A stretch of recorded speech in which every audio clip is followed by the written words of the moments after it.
Hello and welcome to the basics on Patentee, an in-depth look at some of the early locomotives from the early days of steam. The Patentee type, or six-wheel locomotive, was one of the most prolific types of early mainline locomotive. Designed by Robert Stephenson, his patent six-wheel locomotive grew out of something on a crisis on the Liverpool and Manchester Railway. The wrought iron fish-bellied track had been designed by George Stephenson, and it had been intended for a maximum axle load of 4 tons. Somewhat naively, old George had told the board of directors of the Liverpool and Manchester that the track would last for at least 70 years, but he later revised that down to about 30. However, locomotives like Planet, delivered in October 1830, weighed 9 tons, with nearly 5 tons of that being carried on the driving wheels. It's no surprise that as early as 1831 there were problems being found with the track, and this reached a crisis point in spring 1832. Breakages of the rails was a daily occurrence, and by that point some 5 miles out of the total route mileage of 30 had to have been relaid. Something had to be done. The board of directors resolved that no locomotive could be run on the line with an axle load greater than 4.5 tons, and to this end in February 1833 ordered that locomotives had to be carried on 6 wheels. The first 6-wheel locomotives had been in fact conversions from earlier 4-wheeled Planet types, with an additional pair of wheels being added behind the firebox, the work being carried out in-house by the company's own works. Fortuitously enough, Robert Stephenson had built a 6-wheel passenger engine as a speculative venture. Early in 1833, he offered it to the Liverpool and Manchester Railway on a trial basis.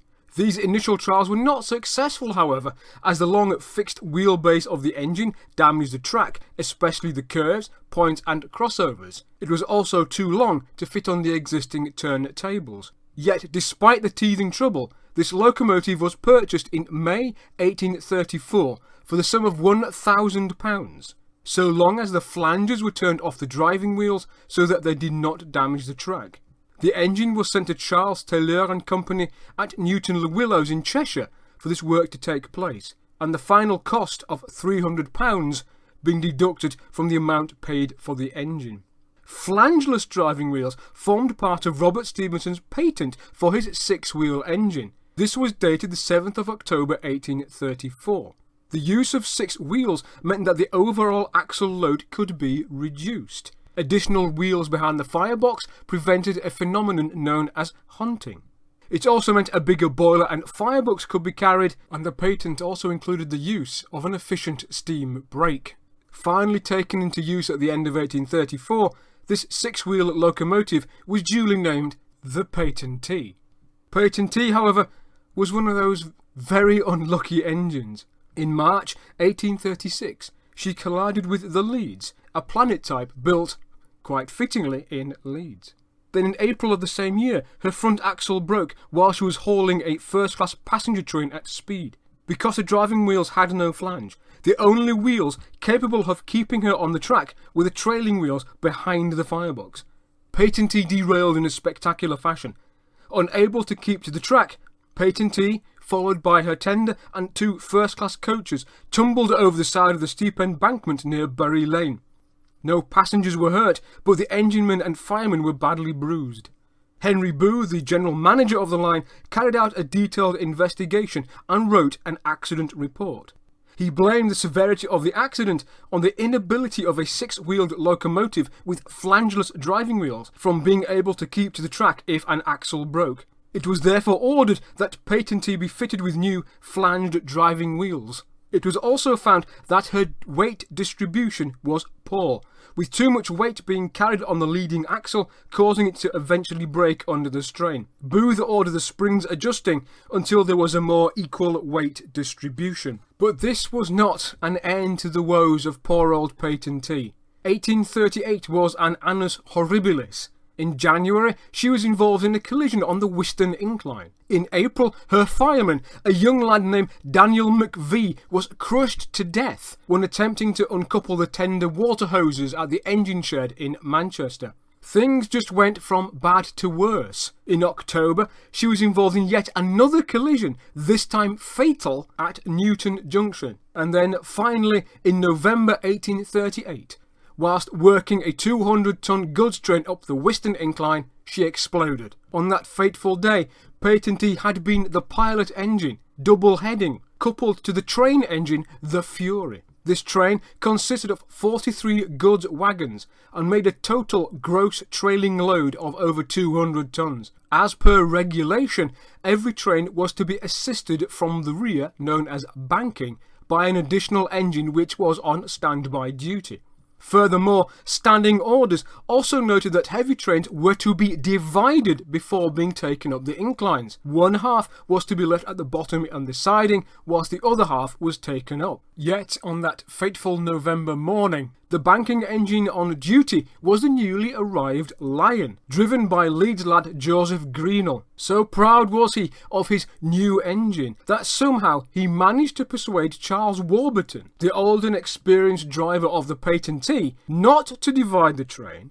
This was completely against the rulebook, and so it was, whilst toiling up the 1 in 96 incline, Patentee blew up. Unencumbered from her load, the shattered remains of the engine continued to run down the line at great speed for several hundred yards. The tender remained coupled to the train and caught fire. Charles Warburton and Samuel Jones, his 18-year-old fireman, were killed outright. The press gruesomely reported. The explosion resembled the firing of cannon. Their bodies were scalded and mutilated in the most frightful manner. They were blown into the fields on either side of the road, not less than 40 yards distant. The engineer, Charles Warburton, was found laying in a field on the right side of the road. His right leg was broken, and his head terribly mangled. The fireman was found in the opposite direction. His left leg was literally severed from his body, and lay 2 yards distant from it.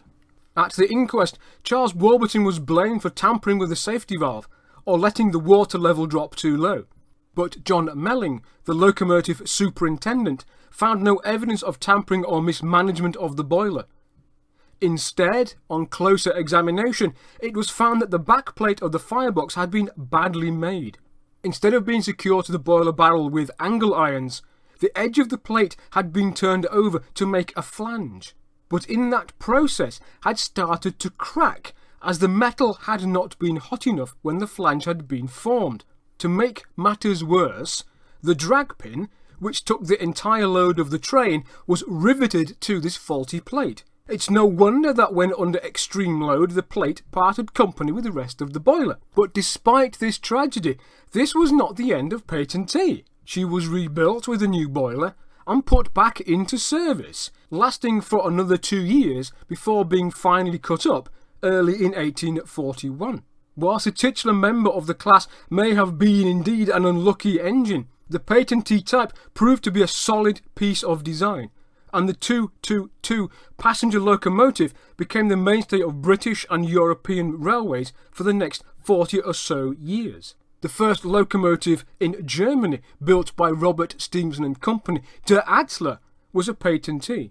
So too the aptly named La Belge, the first locomotive to run in Belgium. The first to run in the Netherlands, De Arendt, was also a Patentee.